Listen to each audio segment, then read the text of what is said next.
So Vice President J.D. Vance is reportedly set to head to Pakistan today for a new round of peace talks. So President Trump says if there's no deal, he's unlikely to extend the ceasefire, which expires tomorrow. Our chief foreign correspondent, Trey Yingst, joins us live from Tel Aviv with the latest. Good morning. Hey guys, good morning. The ceasefire between the United States and Iran is set to end this week. Vice President J.D. Vance, along with the U.S. delegation, are expected to travel to Islamabad, Pakistan later today for those direct talks. Though state media has indicated the Iranian delegation has not yet departed for the conversation. Iran's parliament speaker posted to X overnight saying Trump, by imposing a siege and violating the ceasefire, seeks to turn this negotiating table in his own imagination into a table of surrender or to justify renewed warmongering. We do not accept negotiations under the shadow of threats. And in the past 2 weeks, we have prepared to reveal new cards on the battlefield. The reality is that Iran has violated the ceasefire multiple times, specifically in the Strait of Hormuz, where only 16 vessels passed through on Monday. President Trump has indicated he's unlikely to extend this ceasefire, saying this overnight. Frankly, everyone is. They don't talk about it, but you can't let Iran have a nuclear weapon. You want to see a stock market get hit. You cannot let Iran have a nuclear weapon, and they'll use it here. They'll take out the Middle East, they'll knock out Israel in the Middle East, and they'll come to Europe and they'll come here because they are, let's say, ill, very ill, and we can't let that happen.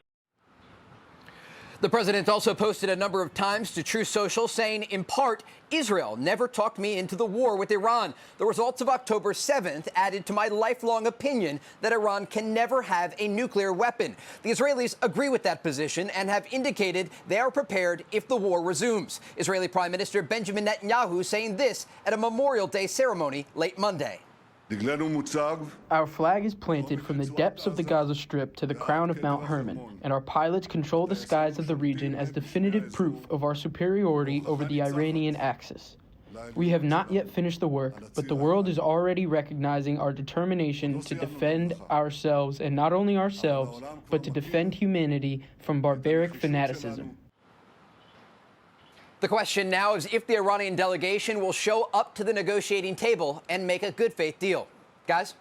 So, Trey, what about the truth behind the chaos that evidently is taking place among the Iranian leadership? Who's in charge in the last meeting and who's in charge in this meeting? Is it Ahmed Vahidi, who's the IRGC guy, evil as it gets? Or is it the parliamentary speaker? Have they even decided who's taking the lead here? It's a great question. I spoke with a senior regional intelligence source this morning who indicated Iran sees this as a game of endurance. They believe that time is on their side and that ultimately the domestic pressure when it comes to energy markets and the stock market will force President Trump to make a deal that's in their favor. That is not the truth. That is not the reality. The president and his counterparts in Israel have the ability to continue this operation for months if they need to pressure the Iranian regime to open the Strait of Hormuz and to give up their enriched uranium, something that they've promised to do privately, and then publicly they make these remarks saying they may not even show up to the negotiating table. When we look at who's in charge in Iran, it is an open question. You have some of these more moderate voices, the foreign minister and the parliament speaker, Gallup.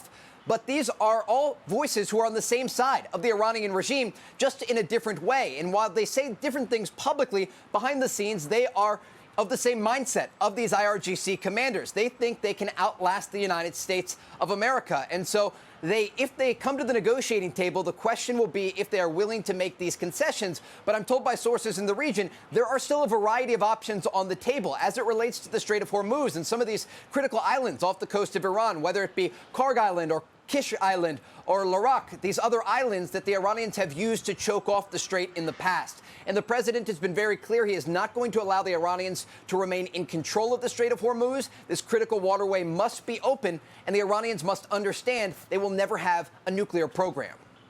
All right, great job out there, Trey. All right, Trey, we'll check in with you again. A lot of very fluid at this time. We're trying to find out also if talks are going to take place, but it looks like the Wall Street Journal says that they will send a delegation.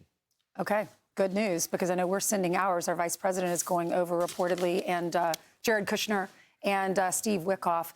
The president wants to make a few things clear, and you heard Trey talking about that we went into this conflict because Israel told us to, and he said that is fake news. That's not true. I did this because after October 11th, I realized what a nuclear weapon could look like if it gets in the hands of the Iranians. So that was the reason that the president got involved.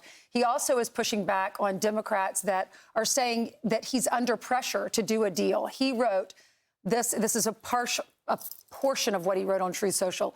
I read the fake news saying that I am under pressure to make a deal. This is not true. I am under no pressure whatsoever, although it will all happen relatively quickly. Time is not my adversary. The only thing that matters is that we finally, after 47 years, straighten out the mess that other presidents let happen because they didn't have the courage or foresight to do what had to be done with respect to Iran. We are in it, and it will be done right. And we won't let the weak and pathetic Democrats, traitors, all who for years have been talking about the dangers of Iran and that something has to be done. But now, since I am the one doing it, belittle the accomplishments of our military and the Trump administration. He also said, compare this to other wars. World War I, 4 years. 2, 6 years. Korea, 3 years. Vietnam, 19 years. And Iraq, 8 years. So pressure is a part of the job of being the commander-in-chief. You're already weighing certain things, the national economy, you're weighing military options, you're sending our men and women in there to do difficult tasks.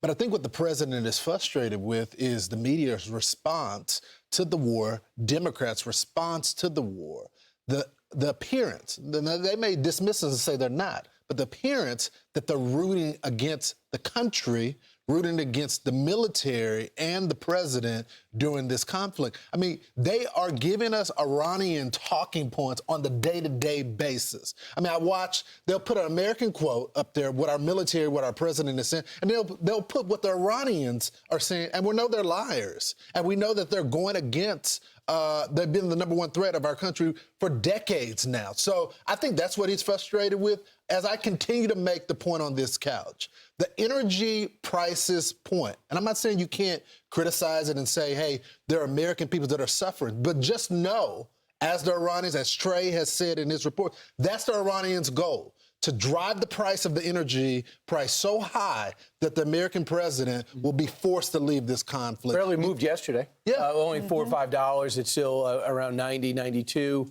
We'll see what happens. The president's going to do an interview this morning, he's going to talk about where he thinks this is heading, and the markets will be reflected on that. I just think that he's got to be prepared to go back to war if it looks like they're not going to give in on the Strait and they're not going to give in on nuclear fuel. So we have to get the uranium, and they can't be enriching again. If those three things aren't happening, and the we can't accept it. And the problem is they just wait. Like, it's we'll leave here, we'll come back again. We got to find another venue, too. 18 hours? Come on, let's go to Europe. He said, in the end, we're going to get the outcome we want. No nukes and open up the Strait. So you can do it the easy way or you can do it the hard way, Iran. So we'll see. But he is threatening. He says, I don't think I'll extend this ceasefire.